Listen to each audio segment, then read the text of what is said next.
자, 다시금 나오신 그거는 예수 그리스도의 이름으로 환영합니다. 다시금 하나님 앞에 나오면 은혜가 있습니다. 또다시 위로가 있습니다. 늘 우리가 어떠한 자리, 특별히 두세 사람이 내 이름으로 모인 그곳에 나도 너와 함께 하겠다라는 그 말씀 늘 기억하시면서 그냥 찬양을 그냥 부르지 마시고 다시 한번 내 온 마음을 다하여서 하나님 앞에 내어드리고 또 들려지는 말씀, 인간을 통하여서 하는 말씀이지만 그럼에도 불구하고 그 말씀이 지금 나의 영혼에 그리고 나의 삶에 너무나도 필요한 말씀입니다. 그런 고백으로 또 오늘 이 시간 나아가 매 순간 그 말씀 앞에 서게 될 때에 정말 크고 놀라운 임재가 경험되어질 줄 믿습니다. 살아계신 하나님이 날마다 경험되어지는 저와 여러분들이 되어지기를 주의 이름으로 축원합니다. 자, 오늘 들려질 하나님의 귀한 말씀 열왕기상 이제 마지막을 향하여서 나아가게 될 것입니다. 특별히 우리 249그루의 나무 중 이제 104번째 나무인데 이걸 또 쪼개야 될 것 같아요. 두 번을 심어야 될 것 같아요. 그래서 열왕기상 20장, 21장까지 오늘 2장 우리가 살펴보고 우리 또 다음 시간에 22장, 왕하 1장, 그리고 역대하 18, 20장 이렇게 살펴봐야 맥락이 맞을 것 같습니다. 그러면서 어떻게 하든지 이 성경의 말씀이 내 안에서 능력이 될 수 있도록 하나하나 우리 살피면서 한 번은 이 성경에 관하여서 내가 한 번은 떼어야 한다. 한 번은 내가 전체적인 시각을 가져야 한다. 그런 마음으로 우리 수요 성경 통독 시간 나아갈 수 있기를 원합니다. 미리 말씀드린 바와 같이 오늘 열왕기상 20장, 21장 2장 양장에 걸쳐서 우리 하나님께서 하시고자 하시는 우리 마음 가운데 새기시고자 하시는 놀라운 말씀의 진리가 무엇인지 찾아갈 수 있기를 축원합니다. 자, 먼저 질문을 좀 드려볼게요. 여러분들 우리 지난주부터 배우고 있는 오므리 왕조 내에 아합 왕이라는 그 인물에 관해서 살피고 있습니다. 물론 아합 왕을 위시로 하여서 이스라엘을 향한 하나님의 놀라운 사랑의 마음을 우리 지난주 살펴보았었더랬는데 자, 오늘 어떠셔요? 아합 왕의 됨됨이가 어떠한지, 다른 말로 하면 성품이 어떠한지 여러분들 평소에 여러분들이 느끼시고 계셨던 아합 왕 성경을 통하여서 어떠셔요?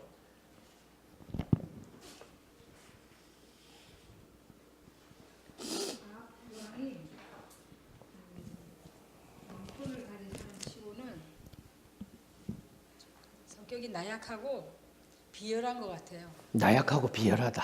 이유는? 자기 왕비 이세벨의 뒤에 숨어서 이세벨이 악행을 다 저지른 것 같지만 그걸 시키는 대로 또 선한 백성 나봇의 포도원을 강탈하고 이런 걸 보면은 의지도 약하고 비열한 왕인 것 같습니다. 비열한 것 같다. 그러면서도 예. 엘리야가 또 이제 심판 선언을 했을 때 또 뉘우치는 걸 보면은 한편으로는 하나님을 좀 두려워하는 사람이 아닌가 그런 생각도 있습니다. 비열한 것 같기도 하고 하나님을 두려워하는 것 같기도 하고 복합적인 아합 왕에 대한 의견을 말씀해 주셨습니다. 여러분들 또 다른 분들은요? 성경을 보면서요 자꾸 지금 걔가 계속 요구하는 것은 생각을 하셔야 됩니다.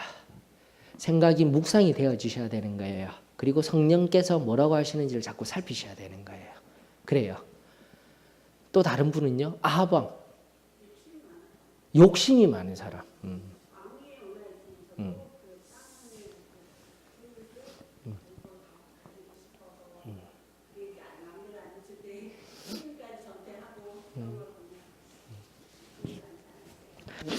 그렇죠. 나봇의 포도원을 빼앗을 때 여러분들 이 나봇의 포도원이 위치가 어디냐면 이스라엘이라는 지역에 있습니다. 이스라엘 평야지대 즉 대서양 그러니까 성경에 의하면은 대라는 곳에서 두로와 시돈을 통하여서 통과한 해상무역을 통과해서 배가 들어왔을 때 통과하는 지역이에요. 이스라엘 평야라고 해서 그 왕의 대로로 나아가는 그 평야 지대, 굉장히 비옥한 지대이고 사마리아가 왕국의 수도였음에도 불구하고 여러분들이 눈여겨보셔야 될 부분은 열왕기상 18장에도 마찬가지입니다. 그 갈멜산에 전투가 있고 난 뒤에 사마리아로 가는 것이 아니라 이스라엘로 가고 있어요. 아합 왕이. 그리고 21장에도 보게 되면은 이스라엘에 있었던 일들, 즉 나봇의 포도원, 이스라엘에 있는 궁전 옆에 있는 나봇의 포도원을 자기 궁전에 살면서 나물밭으로 개간하고자 하는 아합 왕을 바라보면서 맞아요. 욕심이 많았던 인물이라는 것을 알 수 있는 사실. 이스라엘에도요, 상하탑으로 궁전돼 겨울에 거할 수 있는 궁전을 지어놓고 사는 사람이 바로 이 아합 왕이에요, 여러분들. 탐욕이 많은 왕 맞습니다. 잘 발견할 수 있어요. 또요. 이기적인 왕이고. 이기적인 왕. 왜 그럴까요? 성경에 기초한 자꾸 자기, 우리 정리가 나와야 됩니다. 자기에게 유리한 말만 들으려고 그러고 자기에게 불리한 말은 듣지 않으려고 하는 그런 왕. 그러니까 선지자가 하나님의 말을 전할 때 자기에게 좀 귀에 거슬리는 말은 자기를 해치려고 한다 해가지고 듣지 않고 자기에게 좋은 말만 하는 그런 사람들 말만 예. 듣는 아주 이기적입니다. 예. 감사합니다. 이기적인 왕. 즉 나에게 좋은 이야기만 들으려고 한다. 근데 이제 또 가리워진 이기적인 우리의 마음 중에 하나가 뭐냐면 내가 믿고 싶은 대로 하고 싶은 대로 또요? 내 뜻대로? 예. 불순종하는 사람. 다른 누구의 의견보다도 자기 의견이 강하고 자기 마음대로 하려는 사람. 그 제가 말했잖아요. 우리 그 복음 말씀에 복음서가 몇 개 있다고요? 복음서 4개가 있죠? 마태, 마가, 누가, 요한. 근데 2개가 더 있다라고요. 제가 얘기해 드렸잖아요. 사람의 마음에 2가지 복음이 더 있어요. 첫 번째는 내가 복음이에요. 그 내가 복음이라는 것은 그나마 나만 아는 복음이에요. 우스갯소리가 아니라 정말이에요. 나만 아는 복음이에요. 하나님 말씀 정말 잘 들은 성도임에도 불구하고 내가 믿는 자라 하면서 불구하고 나도 모르게 숨겨놓은 내가 복음이 있어요. 내가 믿고 싶은 대로, 내가 하고 싶은 대로 하고자 하는 마음의 복음이 있어요. 근데 이게 바깥으로 표출되게 되어지게 되면 이제 자기뿐만이 아니라 다른 사람에게도 영향력을 나타내려 하는 소위 복음화하기 원하는 복음서가 있으니 그게 뭐라고요? 예, 지가 복음이에요. 이제는 공유하는 복음이에요. 내가 나만의 복음이 아니라 이제는 지가 복음이라고 다른 사람들도 저 사람 저 지가 복음이래, 지가 복음이래. 그럼 이런 얘기 들으면 안 되죠. 맞죠? 큰일 나죠? 아합이에요. 그런데 여러분들 저도 우유부단한 사람으로서 성경의 인물 중에 가장 싫어하는 사람이 누구냐면 아합이에요. 특별히 누가 있었죠? 그 뒤에? 예, 우리 지난번에 등장했던 그 이세벨. 이세벨이 누구라고 했어요? 그 이름의 뜻은 고상하다 하였지만 괴상한 사람이었다고 우리가 마지막에 결론을 내었었죠. 그 누구의 딸이었다라고요? 빨리 성경에서 찾아 누구의 아들? 무슨 바알?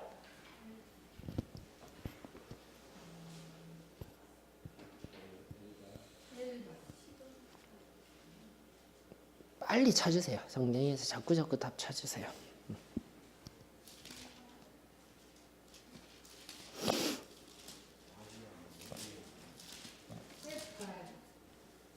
엣발이라고 했죠. 엣발의 뜻이 무엇이라고 하였습니까? 뭐라고요? 큰 소리로요. 하나님의 아들이라는 뜻이었다라고 했습니다. 왜냐하면은 바알이라는 것 자체가 하나님의 아들 엘에서 바알이 엘에 음화된 것들이라고 얘기하였습니다. 그러면서 하나님의 아들이라고 하였습니다. 여호와 하나님 의미하는 것 아닙니다. 맞습니까? 바로 그 정도의 사람의 딸이었으니 그 바알을 섬기는 마음이 얼마나 심하였겠습니까? 그러면서 우리가 19장을 통하여 흘러오는 장면 속에서 얼마나 지금 심각한 위기 앞에 놓였는지 우리 북이스라엘의 상태를 살펴볼 수가 있습니다. 그럼에도 불구하고 하나님이 다시금 갈멜산의 전투를 통하여서 우리가 기억해야 할 승리의 말씀 19장 몇 절에 있습니까? 온 백성들이 고백한 말씀 18장이죠. 18장 39절에 모든 백성이 여호와 그는 하나님이시로다. 여호와 그는 하나님이시로다. 바로 하나님이라는 그 개념, 바알이 하나님이다라고 여기던 그때에 여호와는 하나님이시다라는 것을 하나님께서 북이스라엘 사람들을 사랑하셔서 지금 계속해서 보여주시고자 하는 장면이에요. 20장이 바로 그러합니다, 여러분들. 20장에 아람 왕의 전투 자체가 그러한 거예요. 그럼에도 불구하고 우리 지금 이 아합 왕을 살피면서 그가 어떠한 인물이었습니까 하면서 살폈는데 결국은 하나님에 의한 승리라, 그리고 백성들이 이야기한 것 같이 여호와는 나의 하나님이시다 하면서 하나님께 영광을 올려드리고 높여드렸어야 되는데 그러지 못하고 점점 더 하나님과 멀어지면서 21장 더하여지는 거예요. 하나님의 법도 다 사라지는 거예요. 나봇의 포도원 사건, 우리가 어느 정도 예측하고 있는 바와 같이 하나님의 말씀, 그런 거 다 무시되는 사회로 나아가는 암울함이 우리들에게 보여주고 있는 것이죠.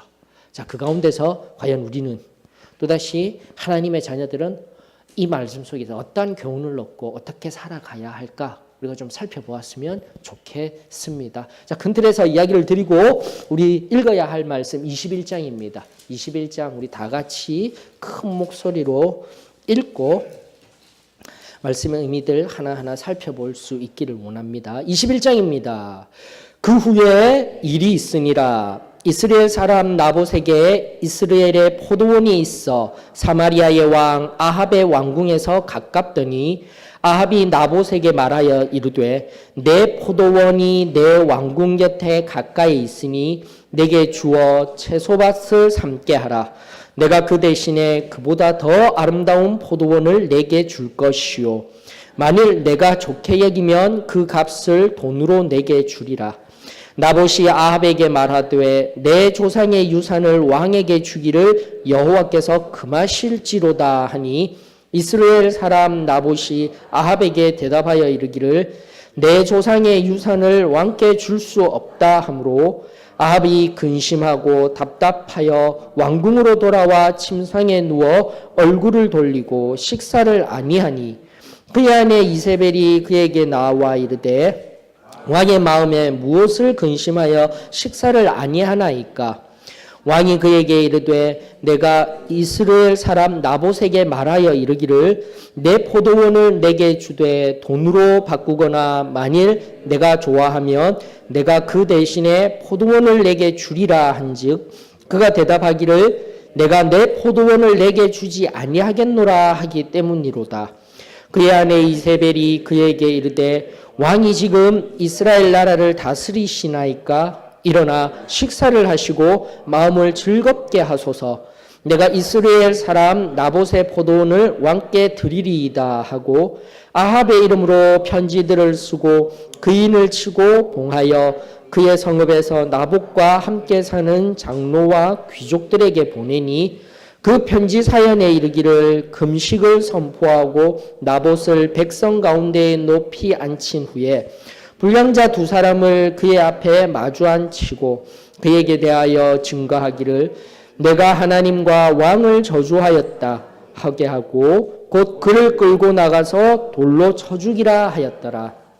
그의 성읍 사람 곧 그의 성읍에 사는 장로와 귀족들이 이세벨의 지시 곧 그가 자기들에게 보낸 편지에 쓴 대로 하여 금식을 선포하고 나봇을 백성 가운데 높이 앉히매 때에 불량자 두 사람이 들어와 그의 앞에 앉고 백성 앞에서 나봇에게 대하여 증언을 하여 이르기를 나봇이 하나님과 왕을 저주하였다 하며 무리가 그를 성읍 밖으로 끌고 나가서 돌로 쳐 죽이고 이세벨에게 통보하기를 나봇이 돌에 맞아 죽었나이다 하니 이세벨이 나봇이 돌에 맞아 죽었다 함을 듣고 이세벨이 아합에게 이르되 일어나 그 이스라엘 사람 나봇이 돈으로 바꾸어 주기를 싫어하던 나봇의 포도원을 차지하소서. 나봇이 살아있지 아니하고 죽었나이다. 아합이 나봇이 죽었다 함을 듣고 곧 일어나 이스라엘 사람 나봇의 포도원을 차지하러 그리로 내려갔더라. 여호와의 말씀이 디셉 사람 엘리야에게 임하여 이르시되 너는 일어나 내려가서 사마리아에 있는 이스라엘의 아합 왕을 만나라. 그가 나봇의 포도원을 차지하러 그리로 내려갔나니 너는 그에게 말하여 이르기를 여호와의 말씀이 내가 죽이고 또 빼앗았느냐고 하셨다 하고 또 그에게 이르기를 여호와의 말씀이 개들이 나봇의 피를 핥은 곳에서 개들이 내 피 곧 내 몸의 피도 핥으리라 하였다 하라. 아합이 엘리야에게 이르되 내 대적자여 내가 나를 찾았느냐 대답하되 내가 찾았노라. 내가 내 자신을 팔아 여호와 보시기에 악을 행하였으므로 여호와의 말씀이 내가 재앙을 내게 내려 너를 쓸어버리되 내게 속한 남자는 이스라엘 가운데의 매인자나 노인자를 다 멸할 것이요 또 내 집이 느밧의 아들 여로보암의 집처럼 되게 하고 아히야의 아들 바하사의 집처럼 되게 하리니 이는 내가 나를 노하게 하고 이스라엘이 범죄하게 한 까닭이니라 하셨고 이세벨에게 대하여도 여호와께서 말씀하여 이르시되 개들이 이스라엘 성읍 곁에서 이세벨을 먹은지라. 아합에게 속한 자로서 성읍에서 죽은 자는 개들이 먹고 들에서 죽은 자는 공중의 새가 먹으리라고 하셨느니라 하니 예로부터 아합과 같이 그 자신을 팔아 여호와 앞에서 악을 행한 자가 없음은 그를 그의 아내 이세벨이 충동하였음이라. 그가 여호와께서 이스라엘 자손 앞에서 쫓아내신 아모리 사람의 모든 행함같이 우상에게 복종하여 심히 가증하게 행하였더라. 아합이 이 모든 말씀을 들을 때에 그의 옷을 찢고 굵은 배로 몸을 동이고 금식하고 굵은 배에 누우며 또 풀이 죽어 다니더라.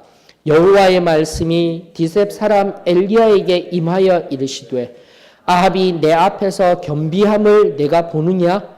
그가 내 앞에서 겸비함으로 내가 재앙을 저의 시대에는 내리지 아니하고 그 아들의 시대에야 그의 집에 재앙을 내리리라 하셨더라. 아멘. 여러분들 다시금 말씀드립니다. 말씀을 이렇게 입으로 내어 읽는 것 우리 평생 살아가면서도 잘 못하실 거예요. 평소에 집에서도 잘 안 되실 것입니다. 바로 지금 이럴 때 내 호흡을 통하여서 들숨 날숨 하나님께서 우리들에게 생기를 허락하여 주셨답니다. 그 생명의 호흡을 통하여서 이렇게 말씀을 소리내어 읽는 것이 어쩌면 이 모든 지금 이 순간 말씀이 저를 통해서 흘러나오고 또 우리가 올려드렸던 찬양보다도 더 놀라운 것이 될 수 있어요. 하나님 앞에. 기억하시면서 조금 힘들고 하셔도 내 목소리를 통해서 하나님 앞에 하나님의 말씀 다른 날 언제 하겠습니까? 다른 데 언제 하겠습니까? 한번 해보셔요. 정말 내 영혼에 도움이 됩니다. 은혜가 있습니다. 자, 어떠세요? 읽으시면서 하시는 거 있으셨으면 나누어 주십시오.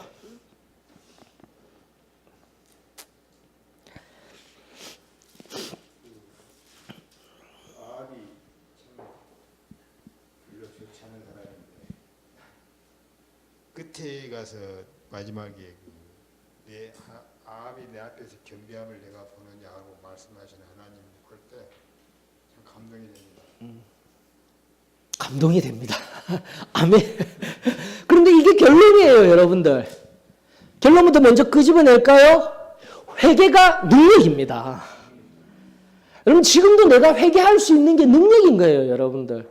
보셔요. 아합이요. 우유부단한 사람 나도 정말 싫어하는데 이 사람의 능력은요. 그나마 자기 때에 그냥 화살 맞아서 이제 죽죠. 이제 다음 장에 보면은 화살 맞아서 죽어서 그나마 편안하게 죽는 거예요, 여러분들. 나중에 이세벨 잘 알고 계시죠? 열왕기하 9장에 들어가게 되면 이세벨 막 자신 내시들이 그냥 성벽에서 던져서 그냥 길바닥에 그냥 떨어져 죽는 비참한 자리에 들어갑니다. 그 정말 개들이 와서 물어뜯죠. 그 시체, 치우지도 아니한 시체, 개들이 막 뜯어먹는 자리에. 정말 말씀대로 이루어지는 거예요, 여러분들. 그런데 아합은 보시다시피 진짜 우유부단하고 왕으로서의 결단력도 없고 저도 정말 바라볼 때마다 너무 답답하고 너무 싫어하는데 회개할 때마다 하나님은 어떻게 하셔요? 용서하시고 품어주시는 하나님. 진정한 그 하나님의 사랑이 오늘도 나의 삶 속에 나의 회개에 임하여 주실 줄 믿습니다. 예, 그 놀라운 은혜가 있었으면 좋겠습니다. 예, 맞습니다. 결론 맞아요. 또요.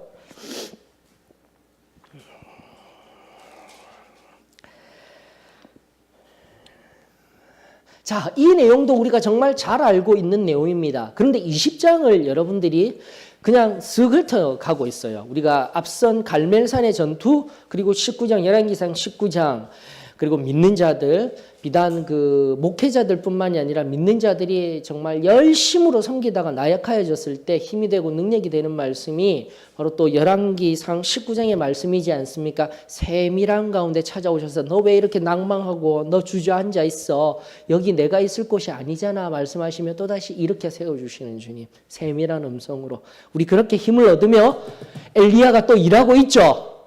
다시 우리 그거 지금까지 많이 봤는데 20장이 뜬금없이 아람왕이라는 아람 군대, 아람이 어디에 있습니까? 어디에 있는 지역이죠? 아람.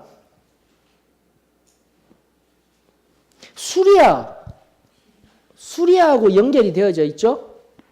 여기서 말하는 그 수리아라는 지역도 있는데 아직까지는 아수르가 팽창해 나가고 있습니다. 이제 조금 있으면 아람은 아무것도 아니에요.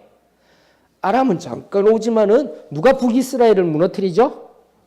아수르가 바로 아시리아에 음력된 거잖아요. 맞죠? 세계사에 의하는 경우가 아시리아예요. 아시리아가 어쩌면 제국이라는 이름으로 제일 처음 등장하는 겁니다. 아시리아, 그 다음에 바벨론, 그리고 바벨론이 무너지고 페르시아라는 제국, 그 다음 또 무슨 제국이에요? 아니요, 헬라 제국, 알렉산더에 의한 헬라 제국, 그 다음에 뭐요? 언제가 제가 중간기 하면서도 잠깐 알려드렸습니다. 그럼 아셔야 됩니다. 여러분들이 성경, 구약과 신약을 읽어 나아가면서 제국, 5대 제국은 반드시 알고 계셔야 됩니다. 5대 제국 뭡니까? 에휴, 목사님, 우리 국사도 모르는데 무슨 세계사를. 근데 알아야 돼요. 하나님의 말씀을 알기 위해서는. 5대 제국 첫 번째 어디요? 방금 말한? 이제 성경 지명하고 얘기하십시다. 아시리아라고 되어 있는 겁니다. 아시리아라고 되어져 있는 뭐요? 아수르라고 성경에 되어 있습니다. 아수르. 두 번째는요. 두 번째는 바벨론이죠. 아시리아 다음에 나오는 바벨론. 그런데요, 여러분들 여기 뭐 아시겠지만 바벨로니아 맞습니다. 바벨로니아. 근데 바벨로니아는요, 이미 오래전부터 있었어요. 지금의 이라크 지역입니다. 이란은 나중에 등장하는 페르시아 지역인데 이라크에 왜 지금 IS와 관련해서 많은 사람들이 물론 그 뒤에는 경제적인 이유도 있어요. 석유와 관련된. 그러나 겉으로 드러났다기보다는 인류사적으로 아주 중요한 이라크에요. 아주 오래된 문명들이 많이 있기 때문입니다. 그 지역에. 이 말의 의미는 뭐냐면 바빌로니아라는 국가는요. 오래전부터 있었어요. 그래서요, 여기에 등장하는 앞에 지금 등장하는 아시리아 다음에 또 등장하는 이 제국의 바벨론은요, 세계사에서요, 신바벨론이에요. 구바벨론이 있었다라는 겁니다. 즉, 네오 바벨론이라고 이야기도 하죠. 네오 바벨로니아. 그렇게 이해하시면 되는 겁니다. 그전에도, 한참 전에도 있었어요. 자, 세 번째는요, 페르시아, 방금 얘기한 거. 그러니까 이런 게 있었죠. 우리 바벨론 다음 메데, 바사, 맞죠? 미디아라는 나라가 잠깐 번성을 했지만 순식간에 사라져버려요. 메데, 성경으로 나오는 메데, 바사. 그게 바로 페르시아입니다. 제가 이거 거꾸로 했네요, 지금. 죄송합니다. 거꾸로 되었죠? 요거 거꾸로 되었습니다. 세계사에서 말하는 것과 거꾸로 되었습니다. 맞습니까? 예. 다시 돌릴게요. 뭐라고요? 페르시아. 페르시아 보면은 300인 예전에 막 그 유럽 전투하고 하잖아요. 그리스 제국하고. 근데 페르시아랑 뒤에 일어나는 제국이 뭐예요? 알렉산더에 의해서 헬라 제국이잖아요. 헬라 제국. 알렉산더에 의해서 되어진 그리스라든지 그 지역의 뭐 스파르타 동맹 전부 다 그게 헬라 제국이에요. 제국들의 이름이에요. 그 페르시아랑 헬라랑 막 싸움하잖아요. 300인에 보게 되면은 그 비쩍 마른 사람이 나는 뭐 자유롭다 이러면서 하다가 귀 여기 탁 그 마지막에 창 던져가 맞죠? 나는 신이다 이랬는데 그 사람이 바로 성경에 나오는 인물이에요. 누구죠? 에스더서에 나오는 에스더가 바로 페르시아의 왕후였어요. 황후, 그때의 왕, 아수에로 왕. 크세르크스 2세라고 얘기를 합니다. 세계사 안에서는. 그렇기 때문에 여러분들 하나님의 말씀과 함께 세계사도 함께 보셔야 되는 거예요. 그래서 자꾸 제가 이 얘기를 드리는 겁니다. 자, 페르시아, 헬라. 페르시아 뭐라고요? 바사입니다. 바사. 재밌어요. 음력이 되어서 그렇다니까요. 음력이 되어서. 그래, 애굽의 바로는 뭐에 대한 음력이라고요? 파라오. 그래서 끊임없이 그때도 모세 때도 바로가 나오고 지금 나중에 멸망할 때도 바로가 나오고 왜 왕 이름이 사람 이름이 이렇게 똑같아요 하는데 바로 그렇게 음력이 된 겁니다. 이런 부분들은 좀 알았으면 좋겠습니다. 그 다음에 헬라 제국은 그 알렉산더 그 마케도니아로부터 시작된 필립 2세로부터 시작된 그 알렉산더에 의하여서 세워진 헬라 제국 그 유럽이 전 유럽과 함께 뭐 위에 그 게르만 민족들 다 빼고 그런 사람들 빼고 일단 헬라 제국이 거대화되었죠. 그 다음에 마지막 5번째가 어디예요? 예, 로마. 이 정도 흐름은 알고 계셔야 되는 겁니다. 그래서 아수르 앞전에 그래서 이게 참 안타깝게도 신학적인 이야기들 이스라엘이 솔로몬의 대번영을 이루었음에도 불구하고 세계사에 등장할 수도 없고 다윗이란 그 이름도 모르는 게 이때로부터 그나마 고대사에 관한 이야기들이 이때로부터 조금씩 유물과 함께 고고학적인 증거들이 쏟아져 나오기 시작하는 거예요, 여러분들. 이걸 아셔야 돼요. 왜 제가 지금 5대 제국을 얘기하면서 중요하게 여기는지 이런 부분들에 대해서 우리가 좀 고민을 많이 하셔야 됩니다. 그러므로 앞전에 무슨 일이 있었는지 많은 그 문헌들이 약하기 때문에 왜냐하면 제국을 이루었다라면은 결국 역사는 누군가가 어느 분이 얘기함과 같이 강자의 논리라고 이야기를 하였습니다. 이겼기 때문에 그 역사는 강자에 의해서 서술되어졌기 때문에 결국은 제국이라 이름할 수 있는 아수르부터 시작되었기 때문에 자꾸 이제 점점 더 역사들이 남아지게 되는 겁니다.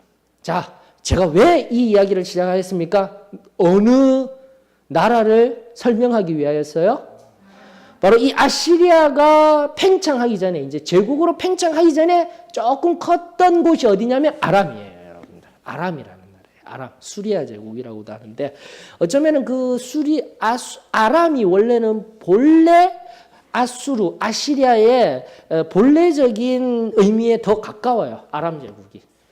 근데 북에서부터 팽창해진 저 북에서 팽창해서 북쪽을 다 정리하고 남서쪽에 이 정도 부분에서 자, 이거 이제 보셨으니까 되었고요. 그 다음에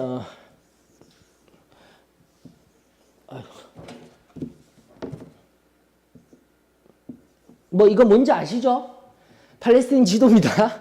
그러니까 이쪽 지역에 아수르가 지금 조금씩 팽창하고 있는 거예요. 그러니까 위로 팽창하고 있으니까 이 밑은 아직까지 신경을 못 써요. 근데 이 중간 지역에서 여기 지역에서 지금 커다랗게 일어나고 있는 세력이 뭐라고요? 아람. 예. 이런 구도를 가지시면 되는 거예요. 그러다 결국에는 이 아방이 20장에 보게 되면 이겼잖아요. 이 아람을. 맞죠? 이 아람을 이겨서 이 아람을 완전히 복속시켰으면 무슨 일이 세계사에 일어났는지 모를 일이에요, 여러분들. 근데 그러지 아니하고 내버려뒀더니 결국은 급격히 팽창한 아시리아가 어떻게 되는 거예요? 북이스라엘을 나중에 아람도 뭐 먹히지만 나중에 어떻게 돼요? 북이스라엘도 먹히고 히스기야 왕 때 쳐들어온 왕 어디입니까? 바벨론입니까? 아니에요. 아수르였어요, 여러분들. 그래야지 역사를 알아야지 성경도 이렇게 흘러갈 수가 있는 거예요. 그냥 그 남유다 이야기니까 바벨론이 쳐들어왔겠지? 아닙니다, 여러분들. 바벨론은 나중에 남유다의 말에 그냥 이제 이 뒤쪽에서 바벨론 시작되어지죠. 페르시아는 저 밑에서부터 시작되어지죠.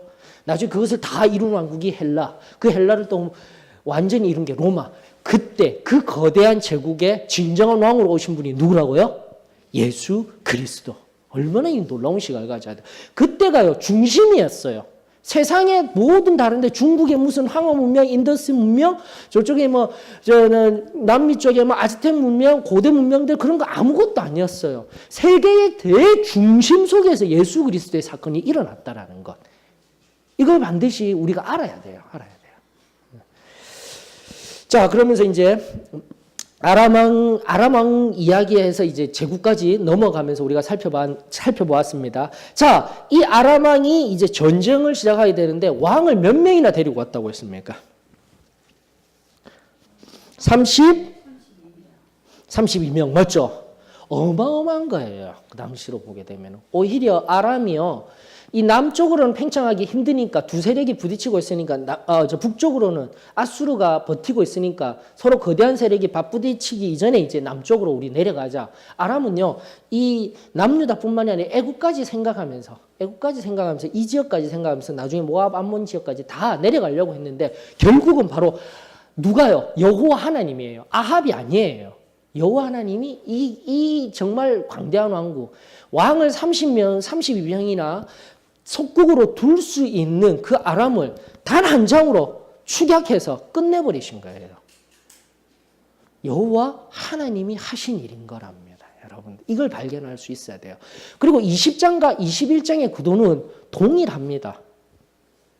여호와 하나님께서 일하시고 또 이름 없는 그 여호와 영광을 가로채는 아합 왕께 이름 없는 선지자가 나와서 선포하죠.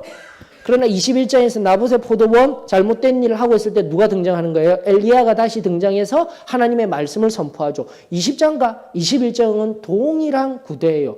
여호와 하나님의 영광과 여호와 하나님의 말씀이 높여져야 되는데 그러지 못하고 끝까지 가게 되었을 때 그것을 하지 못하도록 막은 잘못된 자리에 있었던 아합이라는 왕과 오므리 왕가의 몰락이 드러나는 장면이 바로 20장과 21장이라는 것입니다. 그러므로 이것을 반면교사 삼아서 내가 무엇을 해야 하는지 살펴야 한다라는 것이죠. 자, 20장을 한번 보십시다. 20장. 우리가 20장 중간에 이제 이런 그 18장, 열왕기상 18장의 놀라운 승리, 그리고 19장에 하나님께서 다시 하나님의 자녀들과 백성들 그리고 특별히 지도자를 세우시는 방법 여기까지는 잘 아는데 20장은 그냥 건너뛰고 나봇의 포도원 그래도 성경을 좀 안다 하시는 분들은 21장 나봇의 포도원 바로 넘어가요. 근데 다시 한 번 더 20장과 21장은 항상 같이 보아야 할 것이다라는 것을 기억해 두시길 원합니다. 바로 아람. 이 아람은요. 그 당시에 첫 번째 제국이 될 수 있는 패권을 다투고 있는 세계의 전 중심의 패권을 다투고 있었던 강대한 왕국이었다라는 것. 이게 중요하다라는 겁니다. 자, 그 왕국을 누가 물리치셨다고요? 북이스라엘이 아합 왕이 그 장면이 몇 절에 있습니까? 여러분들 보고 오셨죠? 그렇게 하시겠다라고 하시는 게 하시겠다. 여호와 하나님이 하셨다라는 것을 우리가 알 수 있는 장면. 중요한 부분은 바로 13절, 28절이죠. 두 번의 전투 속에 있었던 것인데 다른 것 없어요. 어떻게라는 방법보다 무엇이 선포되었다라는 겁니까? 그래요. 지금 계속 나오고 있어요. 여호와 하나님의 말씀이 중요하다라는 거예요.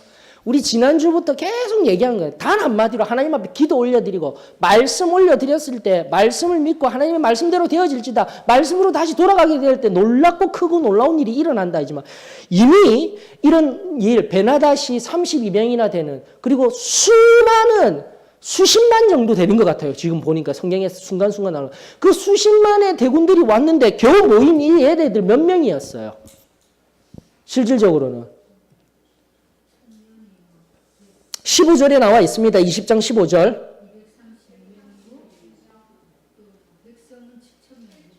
예, 7,000명. 232명은 그 고관의 청년들, 고관의 청년. 그럼 고관의 청년들이라고 한 것이 이것이 해석학적으로 문제가 있는데 굉장히 싸움 잘하는 신라 시대의 화랑과 같은 인물 아니라는 거예요. 예? 예? 지휘하는, 그러니까요. 이렇게 고관의 청년들 하면서 신라 시대 화랑과 같이 싸움도 잘하고 지휘하는 사람과 같이 해석되지는데 그게 아니라니까요. 그게 아니라 왕, 당신 먼저 앞에 나가고 아무도 없어요. 근데 뒤에 있는 100 몇 명요? 132명. 이 고관의 청년들은 아직까지 준비되지 아니한 자들이에요. 엄밀히 얘기하면 고관들이 나가야 되는 거예요. 고관이라 하는 장관급의 사람들이 지금 이 무너질 만한 이 아람이라는 거대 제국이 왔을 때 그들이 나가서 싸워야 되는데 그 고관들이 안 나가고 누가 나간다고요? 고관의 청년이라고 여겨지는 청년이 아이라고 이야기가 나오죠. 여기에서 여러분들이 맥락을 읽으셔야 돼요. 북이스라엘이 가진 병력은 바로 그 아이들과 7,000명 정도밖에 없었어요. 북이스라엘이 아합이 군대 대 군대로서 승리한 싸움이 아니라 누가 승리케 하신다고요? 여호와 하나님이. 13절이 중요한 거예요, 여러분들. 13절 뭐라고 되어 있습니까? 한 선지자가 이스라엘 아합 왕에게 나아가서 이르되 여호와의 말씀이 내가 이 큰 무리를 보느냐? 내가 오늘 그들을 내 손에 넘기리니 다 같이요. 시작. 너는 내가 여호와인 줄을 알리라. 그런데 이 말씀은요. 언제적부터 계속 흘러오고 있었을까요? 출애굽기 어디에서부터요? 예. 하나님이요. 일단은 전쟁과 같다라는 것 이야기하고 있을 때 이스라엘 백성들을 끄집어 올린 그때로부터 끝까지 지금까지 내가 너희들을 보호하고 너희들을 승리케 하고 너희들을 안위하게 하겠노라라고 하는 말씀이 뭐냐? 너희는 가만히 있어. 뭐하고요? 내가 여호와인 줄 하나님인 줄 알게 될 것이다. 여러분 믿음은 바로 이러한 것입니다. 믿음 가지고 내가 해야지 하다 보니까 무슨 일이 일어나는 거예요? 내가 하나님의 뜻보다 어떻게 되는 거예요? 앞서가는 거예요. 나도 모르는 거예요, 여러분들. 이건 우리는 점검받아야 돼요. 즉 자신의 욕구를 하나님의 뜻보다 앞세우지 않도록 자신의 경건의 훈련을 매일 해야만 합니다. 반드시 그래야 합니다, 여러분들. 내가 은혜 받고 내가 성령님이 늘 함께 하고 계시기 때문에 특별히 우리들 오류를 참 많이 범했죠. 그래 내가 선택하고 내가 생각하고 하고 있는 것들이 다 신령한 줄로만 알았어요. 근데 선택하고 보니까 내가 선택한 그것들이 얼마나 많은 오류를 범하였으며 심지어는 내 사랑하는 형제 자매들을 아프게도 하였으며 지금 저도 동일하게 그러고 있어요. 정직하게 여러분들, 제가 여러분들 앞에 저도 기도하고 말씀 보고 열심히 가고 있는데 제 말 한마디, 제 행동 하나하나 가운데 여러분들 아파하고 신음하시는 분 계시죠?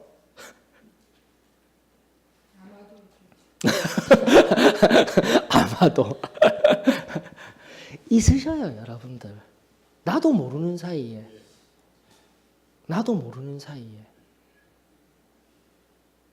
평화의 하나님, 샬롬의 하나님, 늘 사랑만을 주시는 하나님이라면 저를 통해서 여러분들 저는 제가 완벽주의자는 아니지만 저를 위하여서 난 한 사람이라도 아프다라면 견디지 못하는 마음의 소유자예요.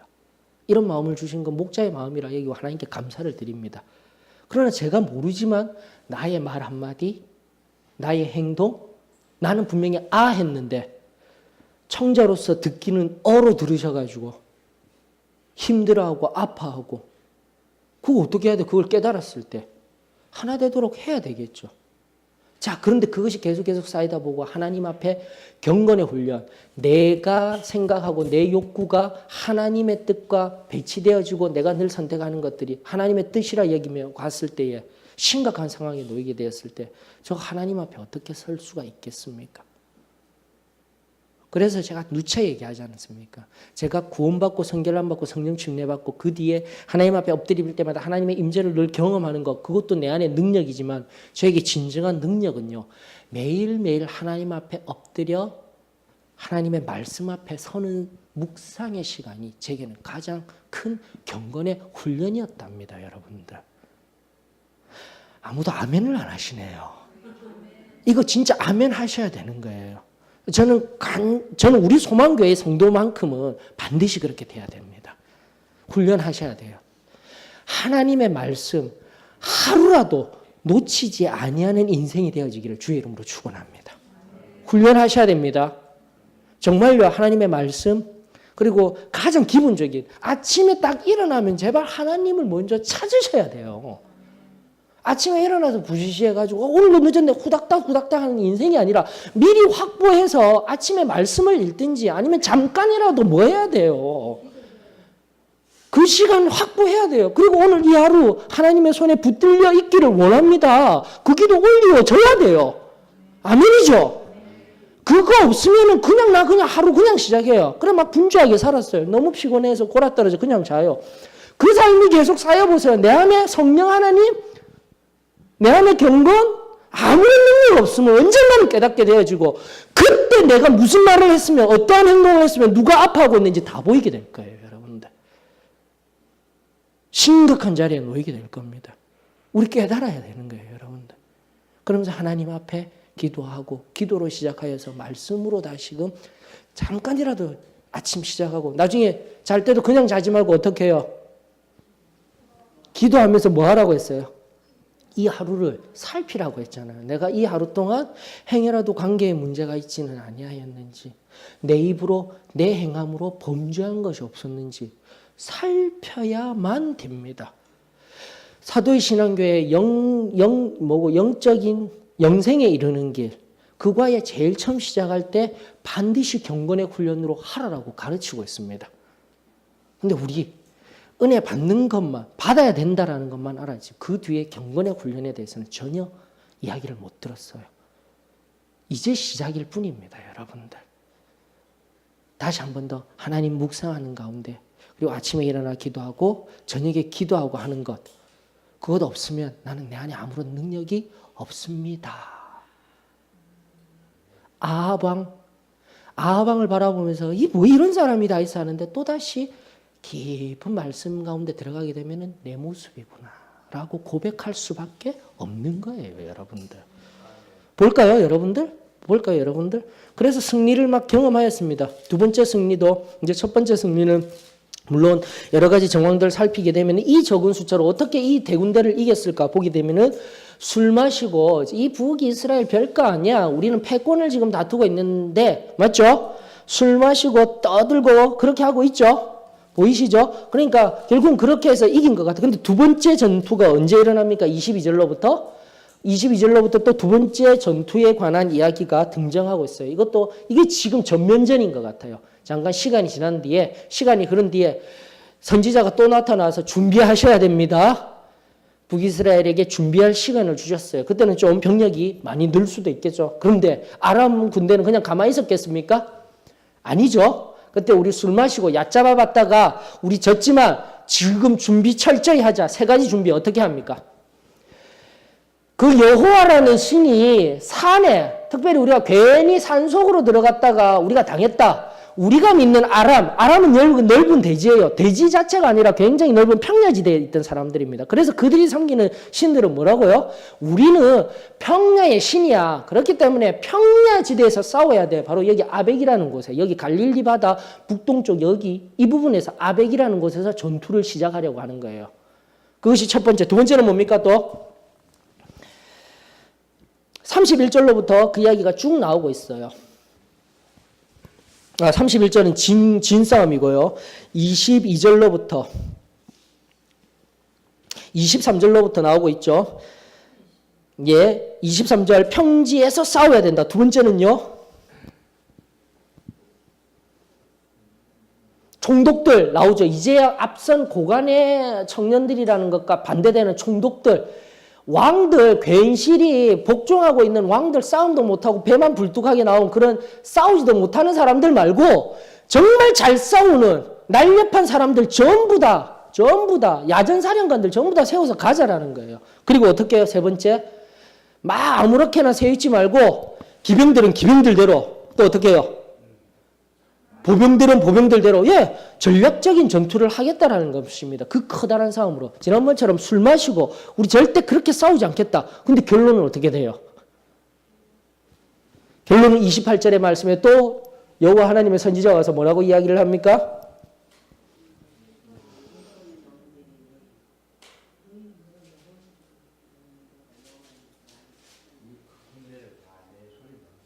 또 마지막 너희는 내가 여호와인 줄을 알리라. 이거예요, 하나님은. 그래, 하나님이 화가 나셔서 이 아람 군대를 완전히 멸절시키는 것은 뭐냐면은 하나님을 지역에 그냥 산에 있는 신으로 전락시켜버린 이 아람 왕의 교만함과 아람 제국으로 나아가려고 하는 이 강대한 나라의 교만함을 하나님은 완전히 꺾어버리시는 거예요. 또 반대적인 의미 찾아봅니까?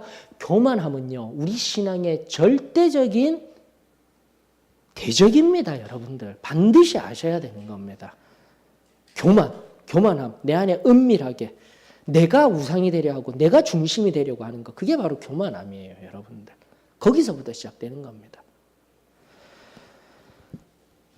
그러면서 하나님이 철저하게 어떻게 싸웠는지 그런 얘기는 없어요. 하나님께서 어떻게 하셨다고요? 그 아람 왕들 7일 만에 전투 한번 딱 했더니 그냥 다 휩쓸어 버렸다는 거예요. 어떠한 방법인 건 아닙니다. 여호와 하나님의 말씀에 의하여서 그대로 되어진 줄로 저희들은 믿습니다. 자, 그런데 문제는 뭐죠? 그런 하나님을 모함하였기 때문에 어떻게 해야 돼요? 이 백성들 싸그리 없애야 되는데 결국은 31절로부터 34절에 무슨 일이 일어납니까? 아합이 이제 자기로 인하여서 이긴 줄 알고 와 들떠서 그 베나닷 왕 어떻게 하죠?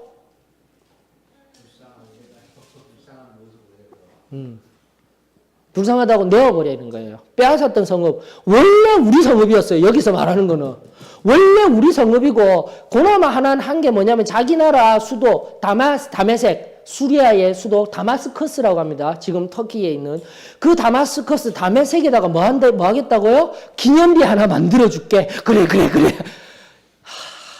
얼마나 어리석어요, 여러분들.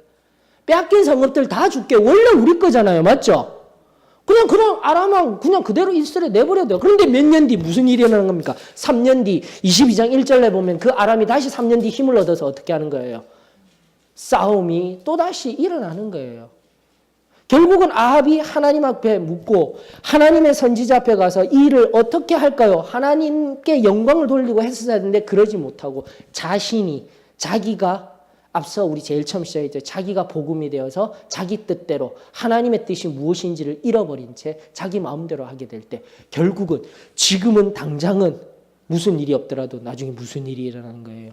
또 전쟁이 있게 되고 아파하고 신음하고 나아가 점점 더 하나님과 멀어지면서 하나님의 뜻과는 상관없는 자리에 나아가게 됨을 보여주는 거예요. 그것이 뭐라고요? 21장 나봇의 포도원 사건이었던 겁니다, 여러분들. 나봇의 포도원은 왜 중요하죠? 왜 빼앗으면 안 되죠? 왕일지라도 빼앗는 게 아니라 더 값을 주어서 사겠다 하는데도 왜 안 주었죠? 왜 그렇습니까?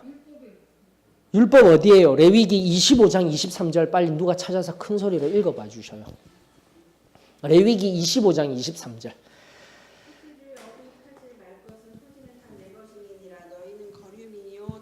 자로서 나와 함께 있느니라. 아멘. 토지는 누구 거라고 지금 하나님 말씀하고 계셔요? 여호와 하나님 거였어요. 그리고 우리가 알듯 그 토지를 어떻게 하라고요? 관리만 하고 다 주었었어요. 각 지파별로. 맞습니까? 그리고 여러분들 희년이라는 제도가 있다라는 것 알고 계시죠? 레위기 23장이 또 희년 제도도 아마 나올 거예요. 희년이라는 제도는 7년 곱하기 77이 49하고 그 다음에 이듬해 50년째 되는 한 해가 바로 희년이라고 해서 그때는요 땅을 가지고 그 모든 종들 이스라엘 종들도 말고 다 어떠한 종들도요 모든 거류민들이 다 제자리로 가는 거예요. 자유가 선포되어지는 거예요. 희년.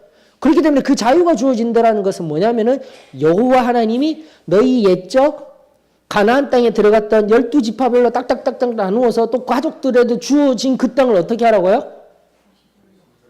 다시 원위치로 돌려놓는 거예요. 결코 그 땅을 가진 사람 누가 팔 수는 있어요. 판다라는 의미는 그 희년 때까지 돈을 계산해서 파는 것이 아니라 잠깐 빌려주는 거예요. 거기에 맞추어서 도는 거예요. 그리고 그거 나중에 어떻게 그거 팔았던 땅 다시 살려고 하면은 어떻게 해야 돼요? 내가 못 살면은 또 누가요? 친족이 사줘야 되고 어떻게 하든지 지파별로 묶여야지. 하나님이 정하신 땅만큼은 절대 안 돼. 근데 그 당시 땅의 의미는 무슨 의미죠? 오늘날로 치게 되면은. 그래서 자꾸 지금 저는 좌파가 아닙니다. 진보적인 사람, 굉장히 보수적인 사람입니다.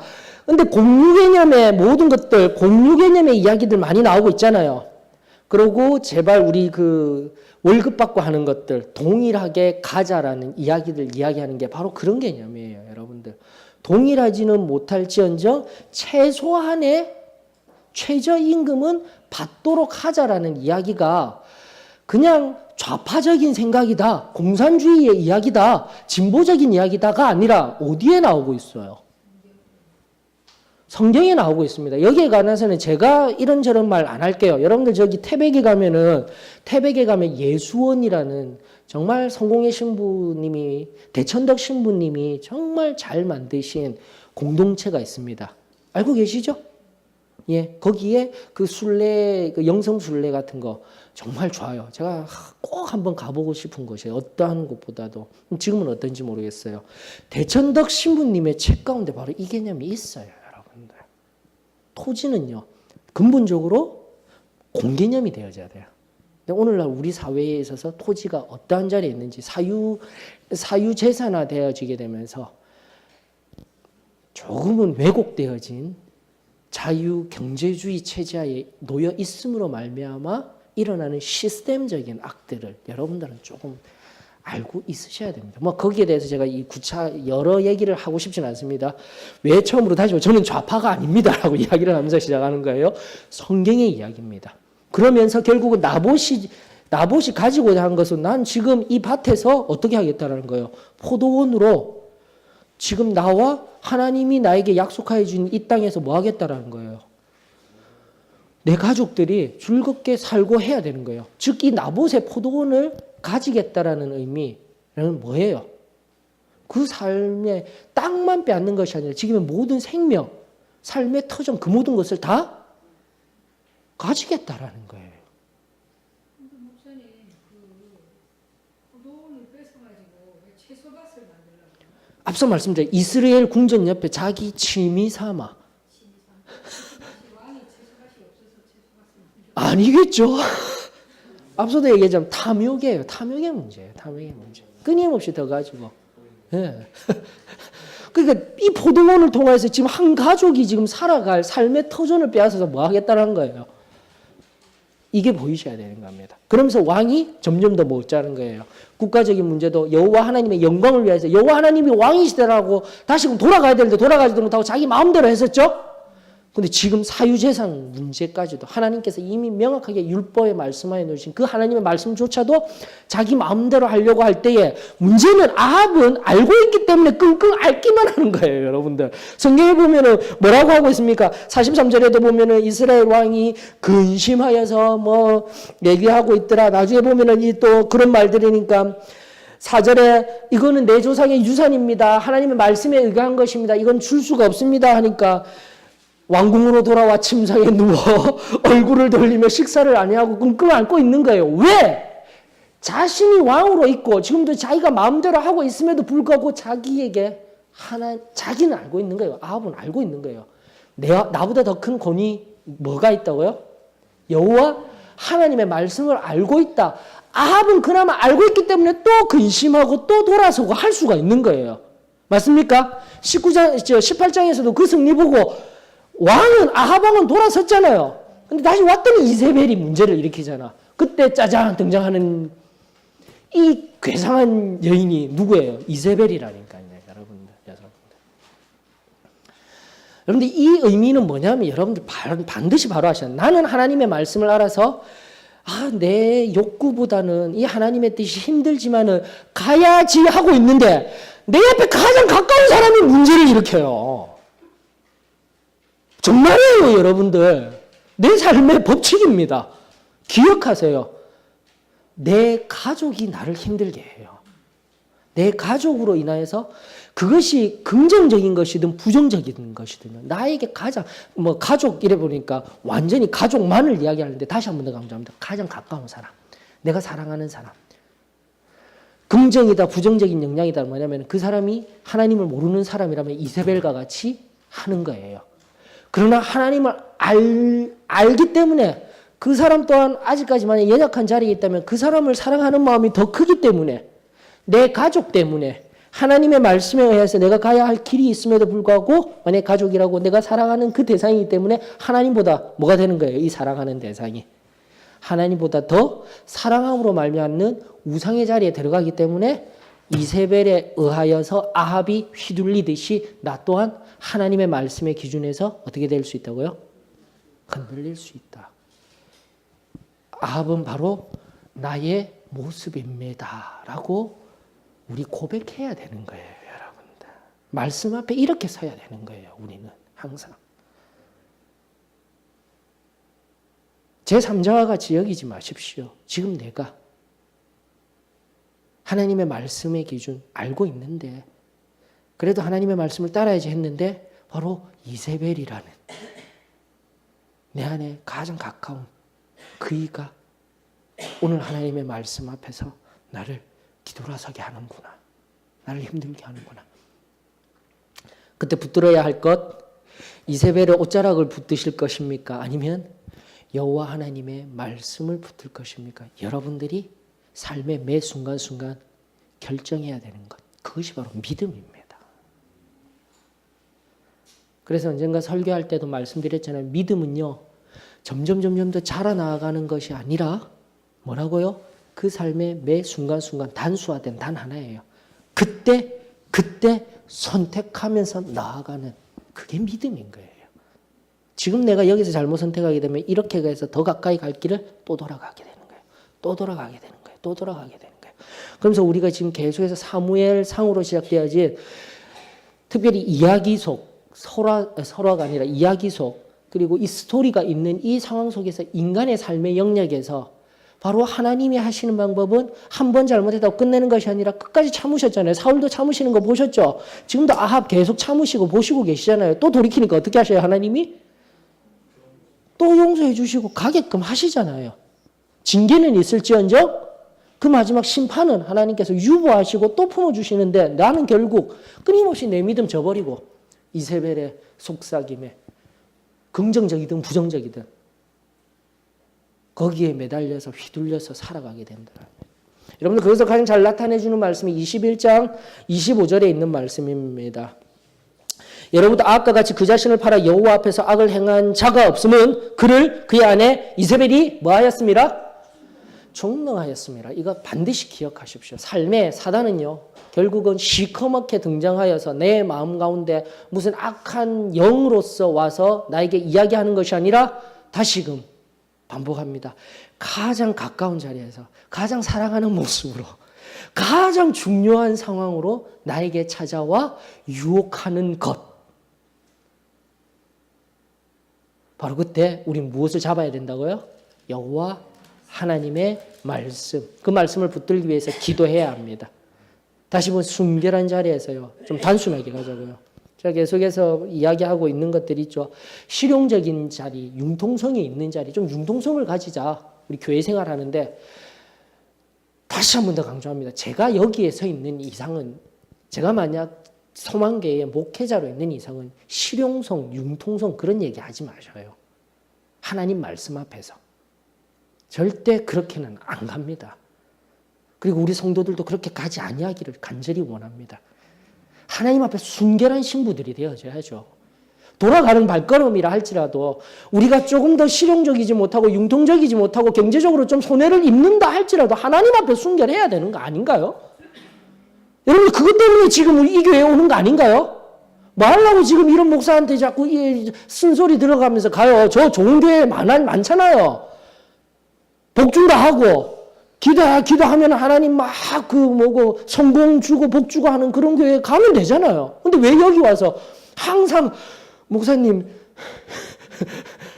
왜 하는 거나 들어요. 다른 건 아니잖아요.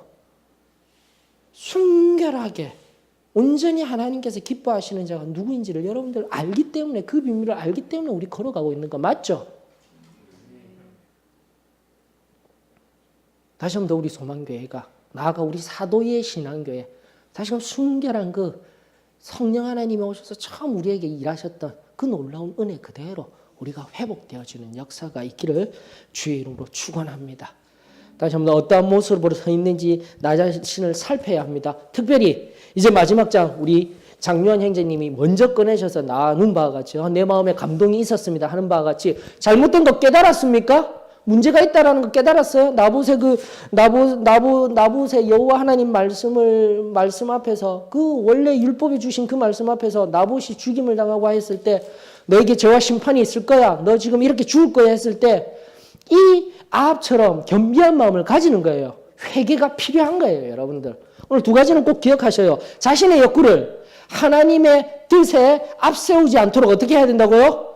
항상 경건의 훈련을 해야만 합니다. 두 번째, 자신의 죄와 하나님의 뜻을 깨달아 알게 되었을 때 하나님의 심판이 있을 거야, 이 죄로 인하여서 내게 문제가 있을 거야 하였을 때 낙심하지 마십시오. 그리고 부인하지 마십시오. 뭐 해야 합니까? 회개하면 됩니다. 우리 어저께 일꾼학교 하면서 제가 잠깐 또 두 구절의 말씀 알려드렸죠. 사도행전 2장 37절과 사도행전 7장 54절.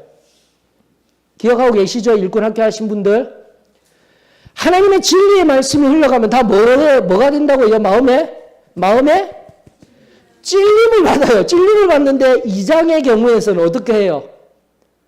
낙심해서 쓰러지려고 할 때, 여기서 이제 지금 여기 이 본문과 연결해서요. 낙심하려 쓰러워할 때 내가 어떻게 해야지 했을 때 뭐라고 했어요?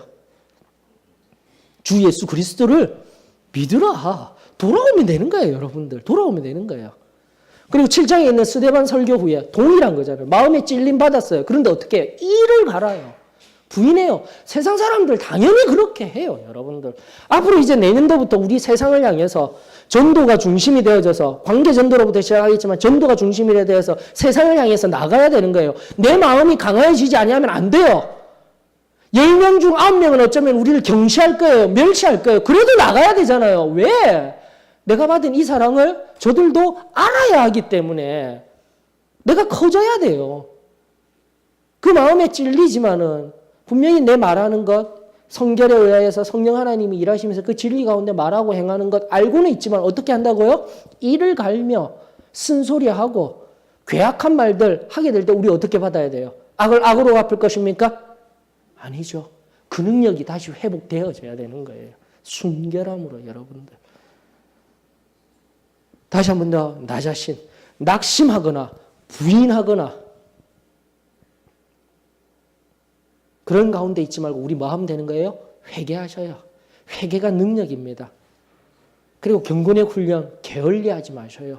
그리함으로 말미암아 하나님의 말씀으로 이세벨과 같은 내 안에 가장 가까운 것들이 나를 무너뜨리려 할 때에, 아합에게 있어서 이세벨과 같은 그러한 내 안에 모든 것들이 나를 무너뜨리려 할 때에 온전히 승리하게 되는 역사가 저와 여러분들 가운데 있을 줄로 저는 믿습니다. 마지막 고린도전서 15장 58절 우리 말씀 함께 읽고 마칠까요? 힘이 되는 말씀입니다. 고린도전서 15장 58절 밑줄 쫙쫙 그으시면서 내 말씀이 되어질 수 있도록 다시 한 번 더 말씀이 능력이 되어짐을 경험하십시다. 고린도전서 15장 58절에 있는 말씀 다 같이 읽습니다. 신약 284페이지입니다. 다 같이 시작. 그러므로 내 사랑하는 형제들아 견실하며 흔들리지 말고 항상 주의 일에 더욱 힘쓰는 자들이 되라. 이는 너희 수고가 주 안에서 헛되지 않은 줄 알미라. 저는 이것을 믿습니다. 그러므로 끝까지 하나님의 말씀 붙들고 숨은 이름 없는 이 선지자와 같이, 엘리야와 같이 저 밑바닥까지도 들어갔지만 다시금 하나님께서 나를 통하여서 일하시고자 하는 크고 놀라운 일, 하나님의 뜻 그리고 나아가 우리 다음 주에 명확하게 밝혀질 공의라는 영역. 제가 이 공의라는 영역 시간이 지금 많이 지났으므로 잠깐 놔두었는데 정의와 공의, 세데크와 미시파트라고 하였습니다. 이것은 바로 우리를 통하여서 이루시고자 하시는 하나님의 뜻이라는 것, 커다란 계획이라는 것, 이 커다란 진리를 우리가 체득해야 돼요. 우리 몸으로. 경건 훈련과 함께 하나님 앞에 회개의 능력을 통하여서. 다시 한 번 더 우리 다음 시간에 오시면 공의가 무엇인지 우리 살피면서 이 104번째 나무 마지막 우리 심을 수 있는 은혜가 있기를 원합니다. 자, 질문 있으시면은 기도하고 우리 마치고 질문 받기를 원합니다. 김희선 자매님이 마치는 기도 해주셔요.